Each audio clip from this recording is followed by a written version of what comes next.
New Zealand sends around 60% of its aid budget to the Pacific. That's $1.7 billion currently sitting on the table. And yet, we still know surprisingly little about if our current approach is working.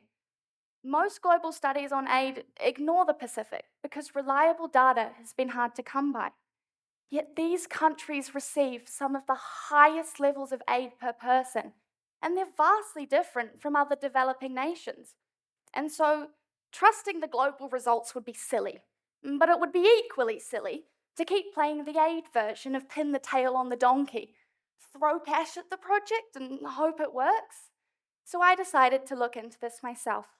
I collected 15 years of data across 12 countries, and I looked at how much was given, who gave it, and what it was used for. And I asked a simple question: does aid help Pacific economies?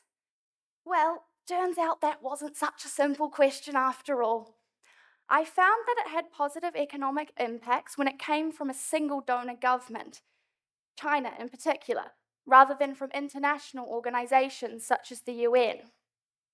But, and here's the kicker, that doesn't necessarily mean those types of aid are always more effective. Take China, for example.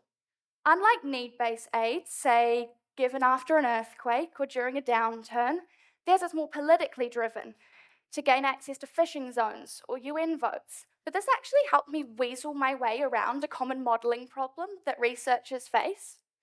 And so, in this example, the apparent effectiveness might be a double whammy. The fact I can observe it at all, and that China knows how to deliver a good aid project.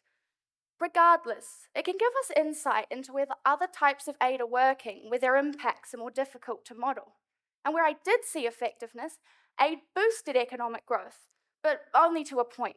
When it started becoming a large share of a country's economy, you get less bang for your buck, meaning that being more generous isn't always better.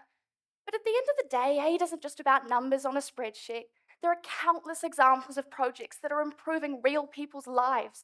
In Vanuatu, where children once had no birth certificates, they can now go see a doctor, enroll in school, and claim their rights. Our own aid dollars help Tokelau switch from diesel to solar. So, what does this all mean for the Pacific? Well, realistically, aid isn't a wave of the wand solution for economic growth, and its impacts are often tricky to measure at the national level. But GDP isn't the be-all, end-all.